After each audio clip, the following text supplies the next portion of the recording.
All right, so before we get started, I just want to put it out there, this is an hour-long program. We are going to be leaving the summit and taking some hiking trails that get a little steep and a little rocky at some points. So we'll take our time, it'll be a slow descent, but I just want to put that out there before we get started. It's a little slippery out today, so is this pavement in front of the observation tower, so just keep an eye out. We'll help folks get down the hill safely, but that'll be a little bit into our program. So otherwise, it's a nice overcast day, but that doesn't mean that the ticks are not out. So at the end of the program, please check yourselves or the people that you came with. We are notorious for ticks here at the park, so just keep an eye out after the program concludes. We will also be wrapping up further down the slope, so we will have to walk back up here. Again, just putting it out there before we get started. All right. Thank you. Any other questions before we get started? There are no restrooms where we're headed, and there are no restrooms here. So you'd have to probably hop in your car and make your way over to the National Cemetery. Hey folks, I just want you to not climb on the bars if you don't mind. We don't want any other casualties up here on Culp this afternoon. Thank you so much. Otherwise, we'll go ahead and get started. So before we get started, on behalf of the National Park Service, welcome to Gettysburg National Military Park. My name is Ranger Eva. If you need anything at any point, please feel free to stop me and let me know. How many first-time visitors do we have with us here? A couple. How many first-time visitors to Culps Hill? A couple more. And our repeat visitors, welcome back. So for all of you, welcome not only to the park, but to Culps Hill and our Forgotten Flank program. Throughout the next 60 minutes, we're going to be talking about the heroic events that unfolded on Culps Hill on July 1st and July 2nd of 1863. And we're also going to talk about how this flank of the Union Army became the Forgotten Flank. So how many of you have been to Little Round Top? If you're visiting, okay, a lot more of you have been to Little Round Top than have been to Culps Hill. We're going to kind of talk about maybe why that's come to be throughout the course of our program today. So let's get started. Obviously, as we look around us now, there's not a whole lot that we can see through these trees and through the thick and dense underbrush. But if we all turn our way, look down the Tor Road, we would be seeing the slopes of another elevation.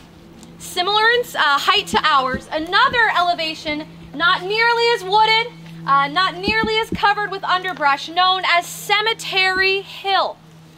Cemetery Hill will butt right up to the slopes of Culps Hill, just to our front. Now, the Battle of Gettysburg begins on July 1st of 1863 in the fields to the north and west of town. The Union Army throughout the morning of July 1st will simply try to slow the Confederate assault. That morning, Harry Heath, marching his Confederates towards town, was given the order by Robert E. Lee to not bring on a general engagement. But as the morning wore on, it became quite evident that this was far beyond a general engagement. And throughout the late afternoon, the Union line to those north and west, those fields north and west of town will collapse. What happens next is a hasty retreat through the streets of town as the Union Army rallies on Cemetery Hill, the hill that we can't quite see. But imagine in your minds, right ahead of us, a slope not all that different from ours in height, clear cut, where the Union Army is chaotically collecting themselves after a hellish afternoon of fighting. And now before we delve into what takes place here on Culps Hill, I want to share a quote with you all from a soldier who fought on on Oak Ridge the morning of July 1st. When this battle began, he is engaged on the fighting to slow the Confederate advance on July 1st. And he will write, "Any member of a regiment, officer or private, can have but little knowledge of movements outside of his immediate command. The idea that a soldier whose simple duty is to remain in the rank and move in geometrical lines, has an opportunity to view Gettysburg as a panorama is simply absurd. After that first volley, he is a rare man who theorizes or speculates on the actions of comrades or of his regiment. Much more of that of a commanding general 3 miles distant. The inequalities of the ground, the wooded slopes, the steep ravines, the fog, the dense smoke, and the apparent and often real confusion of troops moving in and about different directions and under different orders utterly precludes the possibility of a correct, detailed observation of a battle. So what this soldier is telling us is that yes, everybody who fought and survived the battle, a lot of them would leave accounts that we still use as historians today. But we have to read against the grain of a lot of those accounts, because at the end of the day, this battle is fought by a lot of men, and each one of them has an individual perspective, an individual experience. And it's hard to comment on what the entirety of a regiment or a corps is doing when you're focused on yourself, just staying alive and doing your job. So I want us to tuck that quote, tuck that thought away in the back of our mind when we talk about whose stories are told and whose stories aren't told later on in this program. So Abner Small references the landscape, apparent and sometimes very real confusion, dense fog and smoke, and all of those things will have a huge impact on the fighting that takes place on Culp's Hill. Perhaps one of the first reasons we'll unpack as to why it becomes a forgotten flank. Because quite frankly, what happens here is really confusing. And there are actions here on July 1st, 2nd, and 3rd. So, keeping that in the back of our mind, let's start with what we do know. We do know that to our front would be Cemetery Hill, where the Union Army rallies after a hasty retreat the late afternoon of July 1st, 1863. We also know that as the Union Army retreats, the Confederate forces are going to be following them, pushing and pushing and pushing until they're butted up against our front as well, occupying now the town of Gettysburg and some of the area to our west. Just as the Union Army had recognized Cemetery Hill as a good piece of high ground, the Confederate Army had as well. Robert E. Lee will actually give an order to one of his corps commanders, Richard Ewell, on the night of July 1st, initially in reference to Cemetery Hill. Now imagine the Union Army, we've just suffered insane casualties, we're chaotic, there's no leader, we're going to frantically be rallying, looking for our comrades, trying to assemble ourselves. What a prime opportunity to take an offensive position, to try and take that good piece of commanding high ground before it's heavily fortified. So an order will be given by Robert E. Lee, the commander of the Confederate Army, to Richard Ewell to, quote, take that hill if at all practicable. But essentially the same thing that he'd issued before, do not bring on a general engagement or commit us entirely to a battle that we cannot see to its completion. So take that hill if at all practicable. If at all practicable. That's a lot of wiggle room. Practicable to me might be very different from practicable to you. And ultimately the decision is made that taking Cemetery Hill is not practicable. But if we're the Confederate Army and we look off just to the other side of Cemetery Hill, there is another elevation, the one we're all meeting on today, Culp's Hill. Now again, in elevation it's not that dramatic of a difference, but the landscape here is quite different. Look around at all these rocks that we see, all these trees. Even though the underbrush was not as thick as it is today, it did look very similar. I have a picture here of a sketch that was done shortly after the battle, and it shows those rocks, it shows those trees, but we would have had a pretty clear line of sight, right? From our position here, down the slopes. So a very different perspective that the Park Service has been working to restore. But this hill itself is quite formidable. Another word that gets used a lot in reference to Culp's Hill. It's steep slopes. On one side of it runs a creek, Big trees, big boulders, not an easy position to attack. So that order to take the hill will be shifted over to Culp's Hill. Take this hill, if at all practicable. Again, just be a little bit more direct, wouldn't you? And I'm sure Richard Ewell was thinking the exact same thing.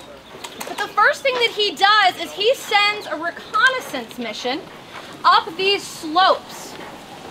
And what does that party find? That Culp's Hill is unoccupied.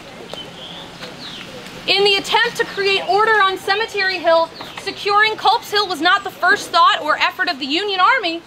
So the Confederate Army finds these slopes, these formidable slopes, unoccupied. Maybe this is practicable after all. So Ewell will turn to two of his division commanders, and this sets up another confusing interaction. There will become a discussion as to who now is going to be charged with taking this hill. Jubal Early is commanding some men, but they had already fought throughout the first day. Some are tired. They've taken a severe number of casualties. So Jubal Early will say, hey, my guys are pretty beaten down. I'm not sure we could take that hill. Then Richard Ewell will turn to another one of his commanders, Edward Allegheny Johnson, and he will say, Johnson, how about you? Oh, well, my men are tired too. They've been marching all day. And I'm sure if you're Richard Ewell, hearing your two subordinates arguing over who's going to execute your order is not something that you want to hear. It's worse than my sister and I in the back seat of a road trip after 4 hours. So, yeah, you know what I'm talking about. So eventually, even though Edward Allegheny Johnson's men are still a good march away, it will be ordered that they take Culp's Hill upon arriving here in Gettysburg. So they're not even here yet to take this hill. Now, by the time they arrive, a couple hours have passed, and the Union Army has now occupied part of this hill. In fact, they will take survivors of the 1st Corps and stretch them out across the slope in front of us. We can see it kind of dips down as that auto tour route goes. Survivors of the 1st Corps who'd already fought in the first day's battle will be placed here, creating a Union presence on the hill. And when Edward Allegheny Johnson's men finally arrive, a second reconnaissance party is sent to recheck the slopes. Now, what do they find? The Union Army. And who do they find? Well, that's where we're going to head next. As soon as these fight flees, this party is sent back up the slopes. They, like most reconnaissance parties will do, will try to find out where the enemy is, and if possible, where's their flank. Now, here in the Civil War, when we talk about a flank, we're talking about the end of a line. That's where the line ends, and every line has to end somewhere. So if this was our group, this would be our flank, the end of our line. Now, Confederate Army is going to go feel around. Oh, Union Army's there, Union Army's there, Union Army's here, Union Army's here. Union Army's not here. I must have reached the flank. This is a pretty good place to assault them from, right? Thank you. So the Confederate Army's going to do the same thing up these slopes. Is that you? Until they bump into these guys, the men of the 7th Indiana. Now they will bump into some of them further down the slopes. Some fire will be exchanged, and the Confederate Army will retreat. They report back that Culp's Hill has already been heavily occupied. However, if the Confederates had gone just a couple more yards to our right, to their left, they would have found nothing. This was the flank. So that information goes back that, oh no, Culp's Hill and that time that it took for the rest of our men to get here has already been occupied. And not only that, but on their retreat, they intercept a courier from the Union Army who has reports that an entire fresh corps of men are on their way and will be here at any time. So that's pretty bad news to take back to their boss. But that's what the report says. So that's a little bit of a confusing miscommunication, but dusk had already begun to set in. And if you're a Civil War soldier, I mean, if you're a 2020 human, your sense of sight is incredibly important to the information that we relay, whether it be to our brain or to others. And so with the sense of sight already beginning to diminish, As dusk sets here on the night of July 1st, the misinformation on how heavily enforced this hill isn't much of a surprise. And on the morning of July 2nd, that order will, or that report will actually become true, as this hill very quickly does become heavily defended and heavily entrenched. And we're going to talk about the gentleman who takes a lot of, or should get a lot of credit for fortifying Culps Hill. We're going to make our way now to the other side of the parking lot. We've made it to the other side of the parking lot, but let's keep in mind that we're still on the crest of the hill. And if we were able to see the enemy from this position, we would be perfectly silhouetted against the sky, making us a good target. Not something that you want to be if you're a Civil War soldier. And so now we're going to talk about this gentleman here, who's forever been cast in bronze and stands on the summit of Culps Hill. His name is George Sears Green. He was born in the state of Rhode Island in 1801. And the story goes that his father could not afford to send him to Brown University, where he really wanted to go to college, so he went to West Point, the United States Military Academy, and he graduated second in his West Point class. Afterwards, he stayed on to teach as a professor of mathematics and engineering, and there are some sources that say that he was teaching his courses at West Point in mathematics and engineering at the same time that Robert Edward Lee was a cadet. So did the two's paths possibly cross before here at Gettysburg? Maybe. So keep in mind, engineering, mathematics, these are all skills that George Sears Green brings here to the battlefields of Gettysburg, even though he's 62 by the time he gets here. So he is the oldest Union general here on the field, but he is well loved by the men that he commands. One of them would write, he is an excellent officer, and under a rough exterior, possessing a kind heart. In the end, the men learned to love and respect him as much as in the beginning they feared him. This was saying a good deal on the subject. He knew how to drill, how to command, and in the hour of peril, how to care for his command. The men respected him accordingly. So this is somebody who was both feared, loved, and respected, but took care of the men that he was commanding. And on the early morning of July 2nd, when George Sears Green arrives here with some men of the 12th Corps, about 10,000 strong, he is going to, first thing first, survey the landscape. And he notices a lot of the same things that we do. Heavily wooded, lots of rocks, treacherous slopes. In George Sears Green's mind, it's the perfect place to begin building breastworks, fortifications. Now, when he proposes this idea, he originally receives backlash from his superior commander, who says that building breastworks, having something to hide behind, might make men cowardly. But Green will push back and say that the saving of a life was of more consequence to him than any theories about breastworks. So Green will insist that that's what we need to do to fortify these slopes. And just as soon as the 12th Corps arrives, they begin digging in, creating these breastworks, these fortifications that make this hill even more difficult to attack than it already was. Now, as they are working away all day long, the Confederate Army would have been just off to their front. Just off to their front. Yes, our friends in the parking lot. Perfect, perfect, right there. Off to our front, waiting, listening to the sounds of the men of the 12th Corps working here on Culps Hill. Some of them recalled that the Union Army were chopping and working like beavers. And another said, greatly, this is of the Confederate Army, greatly did the officers and men marvel as morning, noon, and afternoon passed in inaction. On our part, not on the enemy, for as we know, he was plying axe and pick and shovel in fortifying a position which was already sufficiently formidable.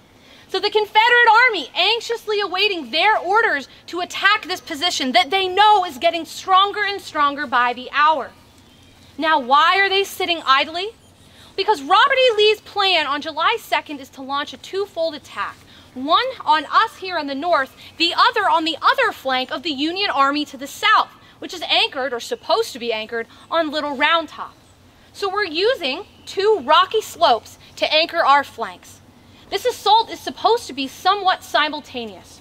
The primary assault being to the south, us here on the north, a demonstration basically to distract every Union soldier up here.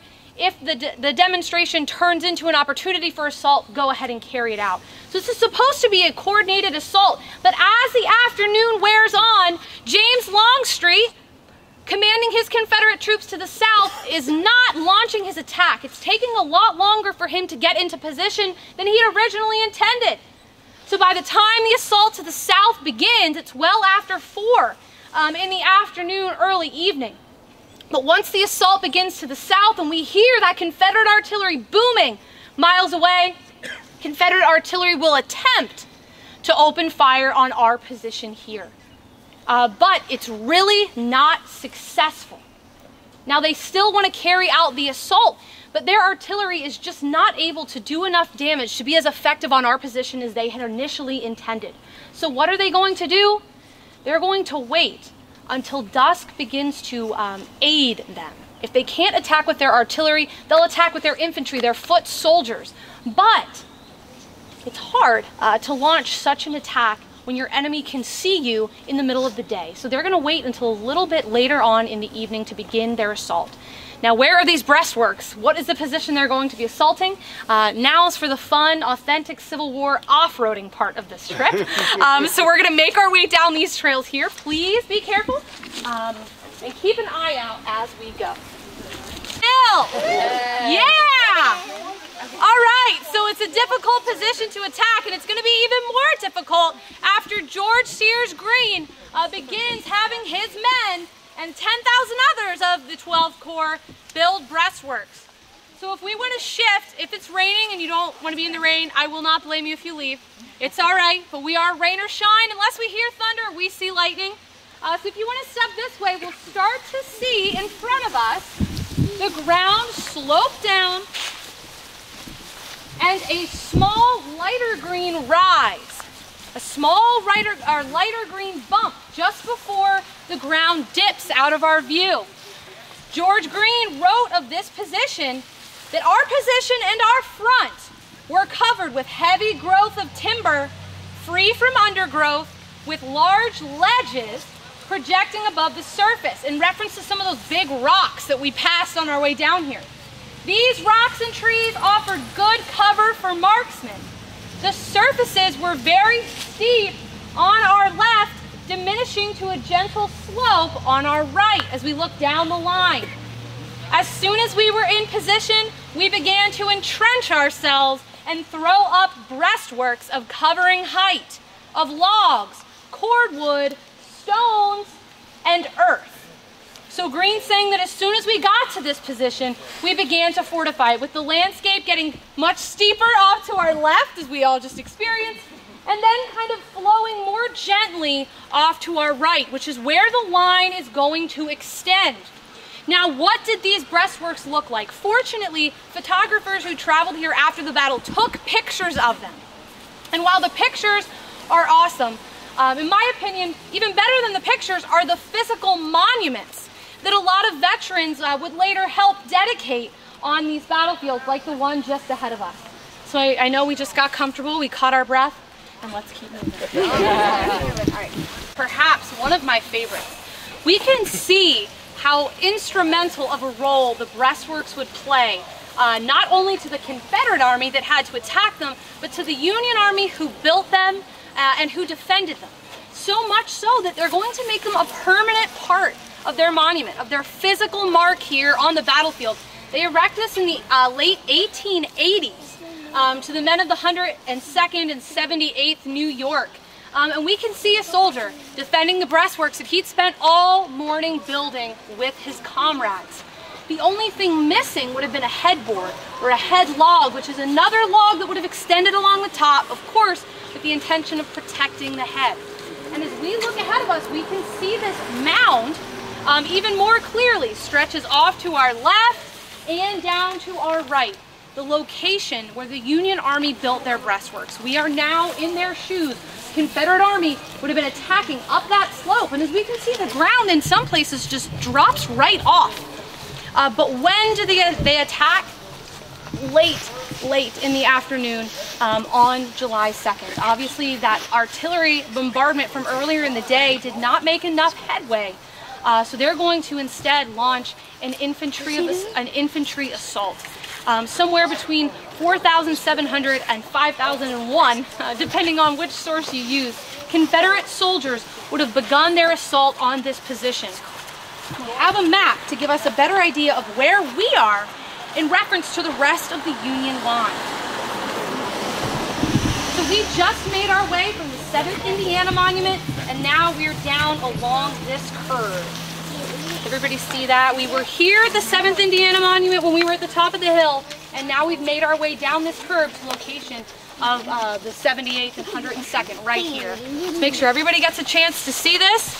We were up here at the top of the hill where the 7th Indiana Monument was, and now we've made our way down the slopes in this location right here. Everybody see that? Anybody else want to see that? We started up here with the 7th Indiana, right, and now we've made our way down to the location of the 78th and 102nd New York. They just came right up these lines. So they're going to come up this position towards us. Union soldiers are behind Union these. soldiers extended, right, yep, down to our south. So, even though here in this position we have men to our left and men to our right, that line, like I said earlier, cannot continue forever. There's got to be a flank. There has to be a group of soldiers that will be the end of the Union line. Now, why is protecting Culps Hill so important? Cemetery Hill is the key high ground, right? And we utilize Cemetery Ridge and Little Round Top. What about Culps Hill? Baltimore Pike. The Baltimore Pike. How many of you drove in on the Baltimore Pike today to turn into the Visitor Center? An incredibly important road to the Union Army here at the Battle of Gettysburg. Not only might it become their escape route if they need to leave and retreat, but it will also take us to their supply line. That needs to be protected. This is also a piece of high ground that Confederate artillery cannot get to. But if Confederate artillery takes over the hill, then that means Union artillery can't get to it. So the Union Army needs to hold this hill. As the 10,000 men are building these breastworks, initially they're intended to fight in double ranks. So if you would turn around for me, this is our front rank. I'm going to be behind her. So we're going to be in a line of 2. But what happens on the afternoon of July 2nd, further south on our battlefield? The Union line breaks. Something tragic happens, and essentially the men of the 3rd Corps, men to our south, break the Union line, creating a desperate situation where reinforcements are needed. Where do those reinforcements come from? A lot of them from right here on Culps Hill. Out of the 10,000 men who initially created these breastworks, spent all day laboring, digging in, preparing for battle, they will be pulled and sent up towards Cemetery Ridge. There are only 1,400 of them left under the command of George Greene. Pap Greene, as a lot of his men called him. 62 years old. The average age of a Civil War soldier was somewhere between 19 and 20. Wow. So he could have been a grandfather for some of these men. George Sears Greene, 1,400 Union men left to now fill the footsteps where 10,000 once stood. Their firepower is decreased to about 1/6 of what it was prior to those to the 12th Corps having to leave to go reinforce other parts of the battlefield. Instead of standing back to in 2 lines like we had been, now we're going to stand about an arm's width apart from one another. Which position would have been stronger? 2. Not this one, that's for sure. But that is the situation here on Culps Hill for the Union Army. An entire days of work is now going to be left to the hands of 1,400 men from the state of New York.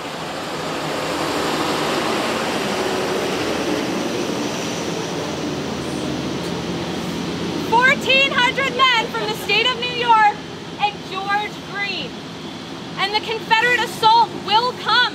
Let's say about those 5,000 Confederates beginning their assault. Off to our left, feeling down the line, just like we did earlier when we were trying to find that flank, feeling down the line, waves of attack coming to our front. But by the time the fighting begins, it's dark. It's well after 6 p.m. There's a canopy of trees here, ladies and gentlemen, and in the Civil War, we are using black powder weapons. Black powder, when it's fired, creates a thick, dense fog. Some men describe it as suffocating or sweet, filling their noses, burning their eyes. They're inhaling it as it's being fired. We're not in an open field. That smoke cannot escape as easily as it may have on other parts of the battlefield. It's going to, some of it gets stuck in the trees above our heads. We're lying down behind our breastworks as the Confederate Army is going to be assaulting our front. As darkness sets in, as fog fills the air, as smoke begins to suffocate some folks, a lot of soldiers report that things really got confusing then. Without your sense of sight, what are you left with? Sense of hearing, right. So Union soldiers listening for every twig, every rustle, every stumble, as Confederate soldiers rushing to their front. Some men recorded that the only way that they could see what was in front of them was waiting for the flash, the fire of somebody else's rifle to put enough light into the sky to respond. On top of that, if you're the Confederate Army, you've been anxiously waiting all day in the hot sun, wondering when you're going to get the order to be the one attacking these slopes. Anxiety, panic, fear set in. The dark sky doing nothing to help that situation for men on either side. Having to rely on their sense of hearing, their sense of sight taken over by thick black powder and by the setting sun getting farther and farther away. So as this darkness is setting in, confusion is setting in, we're relying on those brief flashes of light. We look down our line as the assault continues off to our right, still wondering, well, who's got the flank? And that's where we're going to head next, to the flank of the Union Army on the night of July 2nd. Yes? Quick question. Yes?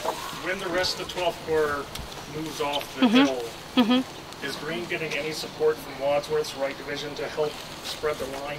So he's still occupying the crest of the hill where we did as it slopes down towards East Cemetery Hill. So I can show you here. So Wadsworth still got 24th Michigan and some of those Indiana and Wisconsin men. But he's not going to thin his line to help Greene. So they're pretty thinned as it is after casualties on the first day. But they're holding that position here as this one just gets extended even more. It's a great question. Let's head down the line, folks. So we've made our way down the slopes of Upper Culps Hill. If we look, we cannot see the position that we just came from, right?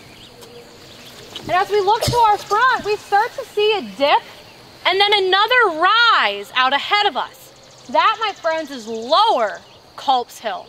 We've just come from Upper Culps Hill. The low area in between us is called the Saddle, and then we connect with Lower Culps Hill to our front where that car is coming down the auto tour now. So when these breastworks are initially built, they're going to be following the terrain. And naturally, the terrain dips and then goes back uphill in kind of a V shape. So the Union Army will extend here and then will continue to extend up onto Lower Culps Hill in this V shape that we can see here. This V shape. Everybody see that V shape here? Folks in the back. This V shape that we are standing in. The problem with a V shape is that, oh, we're in a V right now. Everybody freeze where you are. Is that if the terrain slopes up, but we're in a V, and we're all fighting for the same side, and I'm the enemy, you're both firing at me, what might accidentally happen? Yeah, you're gonna hit your own men. So we've got this V shape to maintain, but there's a chance that that might fail, and it might do us some more harm than good. There's a chance that the Confederate Army might get around our flank, which extends up the hill and ends in that direction. So George Greene, being the engineer that he was, thinking ahead, plan B is going to be to build a traverse. A traverse, which is essentially a line further back off that V that would have run right in front of us, right across the Tor Road. It's a point that if we must retreat, we fall back and we break that V. We're going to take cover in the traverse in front of us. So George Sears Greene would have ordered the completion of a traverse off to our front, extending to our right. But we're hopeful that we're not going to have to use it. As the men of the 137th New York, we are here at the end of the Union line. We are the right flank of the Union Army on the night of July 2nd, 1863. Occupying our breastworks, stretched thinly, and hoping that the Confederates will not feel around that flank. So waves of Confederate soldiers are going to be pushing up those slopes. We hear them off to our left, gradually getting closer and closer as they feel around to find our position. Men from North Carolina, men from Virginia, feeling their way, eventually arriving, worst case scenario, on our flank. 420 men comprised this regiment, occupying the position in front of us. One of them recorded that at this time, as the battle had raged, we were being fired on heavily from 3 sides. From the front of the works, from the right, and from a stone wall in our rear. As if getting fired upon from your flank wasn't bad enough, now men of the 10th Virginia had made their way to our rear, taking cover under a stone wall and firing on us from 3 sides. Here, we lost severely in killed and wounded. Meanwhile, the Confederate perspective, driving up on those breastworks, a man from the 2nd Maryland would have recalled, we continued to the front, driving the enemy skirmishers before us without trouble and with very little loss until we met his line of battle at his first line of breastworks. He was, however, driven from those, and soon thereafter we received a front and oblique fire from behind his second lines of works, to which he had fallen back, in reference to the men of the 137th falling back, abandoning that initial position, and taking up a new fortified position in their traverse. In just about the nick of time, as most good Civil War soldiers go, men from the 14th Brooklyn, men from the 6th Wisconsin will rush onto the field from our right, trying to put off the Confederate assault that had initially outflanked us. So they come, they reinforce our flank position, essentially just in time to fortify the end of our line. Some reports say that there were even a series of bayonet charges to secure this flank, not unlike those bayonet charges on Little Round Top and in the area of Devil's Den that had taken place earlier in the day. If we think back to that first quote, it's impossible to know much beyond your individual command, your individual control. How ironic that the men defending Culp's Hill would take on a similar strategy to those defending the left flank of the Union Army on Little Round Top earlier that afternoon. As the night ticked on and fighting wore off, one soldier from the 149th New York recalled that the fighting slackened and ended at about 10 o'clock. The work was hellish, and the men were glad that it had ended that night, for they were sick in both body and mind. So recalling that after this horrific fighting that not only took place in the dark, in the fog and confusion of battle, suffering insane amount of casualties, at the point where we're commanding this aspect of the line, we're outnumbered about 5 to 1. The men of the 137th, if we were them, if we were occupying this position and falling back, we are completely overwhelmed by an entire brigade. We are outnumbered about 5 to 1. So it's incredibly easy to understand how these men, after what they'd experienced the night before, what they'd been doing all day long, and now after this night fighting, are sick both physically and emotionally. Ladies and gentlemen, there is no prior job that a lot of these soldiers could have possibly had that would prepare them for leaving their homes, leaving their families in 1861 to become a soldier whose job it is to follow orders. A lot of times those orders meant killing other human beings or watching your friends, your brothers die. And yes, that is applicable to everywhere on this battlefield, but especially under the conditions on the night of July 2nd here, it really overwhelms just about every sense. And physically and mentally causes a lot of stress on these men. But fortunately, when the fighting ends on July 2nd, the Union Army hasn't lost that much. Yes, they've lost some of the high ground south of towns, courtesy of Dan Sickles, but they maintained the left flank and they've maintained our right flank. They did lose their entrenchments on Lower Culps Hill. They had no choice, overwhelmed, to give them up, now in Confederate hands.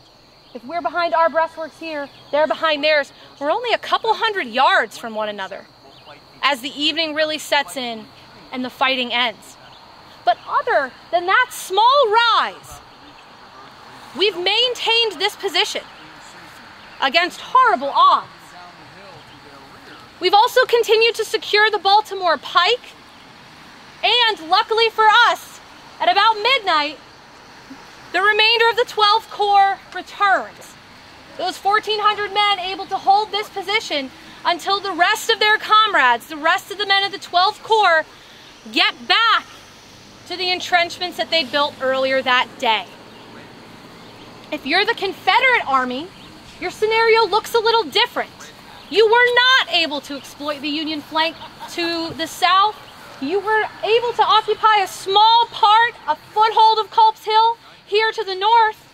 And you do get about 5,500 fresh troops who arrive by July 3rd. But they're not sent here to Culps Hill. So there's not a lot of fresh reinforcements who haven't already participated in battle that are going to be committed to whatever unfolds here on July 3rd.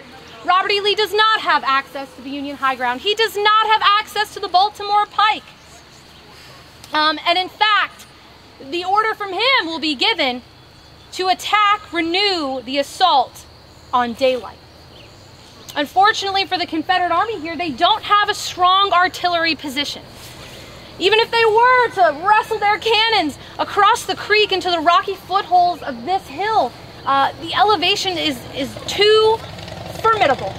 There's that word again. So they do not have artillery support like the Union Army does.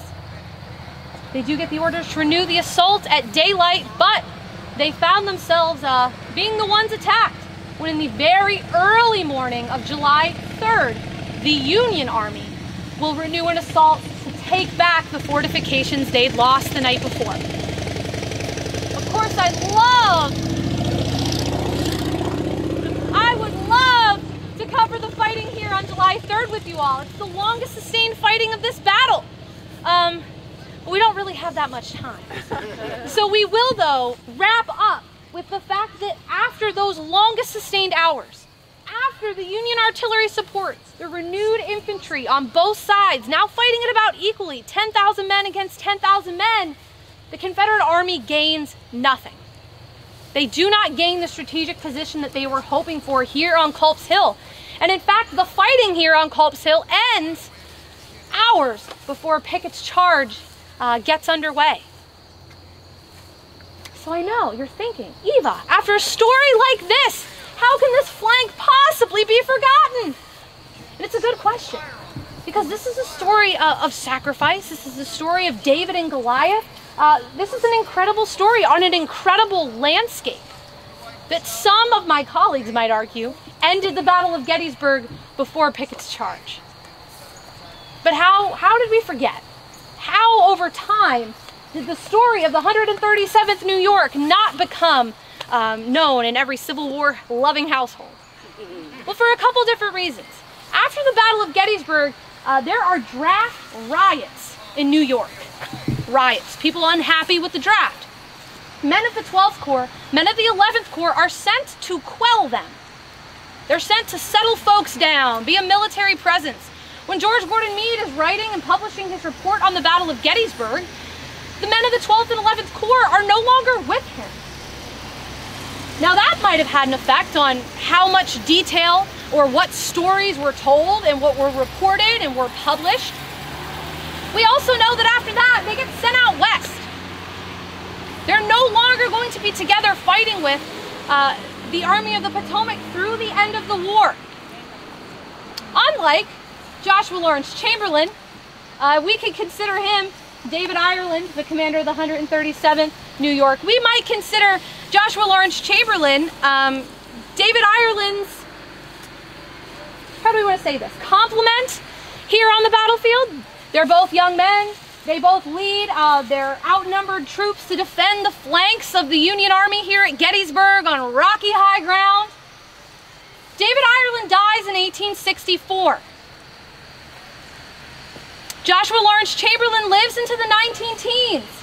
He writes romantically of his experiences in the war. He details how he felt, how his men felt, what they did.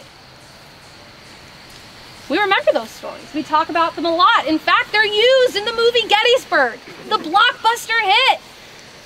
How many of you went to see the cyclorama painting at some point in your travels, your visits? Lots of you folks. The cyclorama painting focuses on Pickett's charge. Cyclorama painting hardly mentions Culp's Hill. When the cyclorama painting was put on display as a staple of the National Park Service Visitor Center experience in the 1960s, it's safe to say that millions and millions and millions of people have visited it, experienced it every year, and they want to walk the fields of Pickett's charge. Cyclorama didn't tell the story of Culp's Hill, it didn't tell the story of David Ireland in the 137th New York. David Ireland didn't even get to tell his own story. He dies before the war ends. I'll steal a quote from Hamilton here. Who lives, who dies, and who tells their story? Lots of storytellers come out of the Battle of Gettysburg. Lots of dramatic accounts of what happens here on Culp's Hill.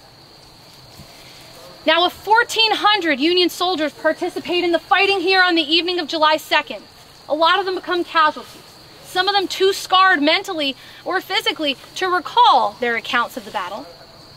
But the next day, when the fighting resumes here on July 3rd, there's now 10,000 Union soldiers that are going to defend the slopes of Culp's Hill. The number of experiences, the number of letters, the number of memoirs from those 1,400 men that began this fight on the night of July 2nd is certainly outnumbered when we get more and more and more men pumped into this part of the battlefield. As we look at the landscape today, the breastworks depicted on that monument are nowhere to be found in front of us. Overgrown, trampled by 159 years worth of visitors, curious, coming to see where the fighting had taken place, to look for relics. In fact, George Sears Green, when he dies, a rock from Culp's Hill is taken from the battlefield to be put on his grave. So over the years, parts of this part of the battlefield picked over, grown over. Some of those original breastworks might not even be the original breastworks. These rebuilt in the 1930s. So the story just kind of went away. Some of it naturally, some of it because the people who were writing other stories. And it's not hard to tell once we think of all those things that this flank was pretty easily forgotten. But I'm hoping that on this rainy afternoon that we've all spent together, we'll walk away remembering it, remembering the sacrifices of the men who literally worked day and night to defend the slopes of Culp's Hill, to secure the right flank of the Union Army, despite these formidable conditions. So with that, I know we're wrapping up. I know it's starting to rain. So thank you folks for joining me here at Gettysburg National Military Park. To make your way back up, I recommend sticking to the tour road. It's a little bit longer, but it's a little bit less treacherous. If anybody has any questions, I'll be hanging around for a couple minutes afterwards, and otherwise, stay dry and enjoy the rest of your visit. Thank you. Thank you.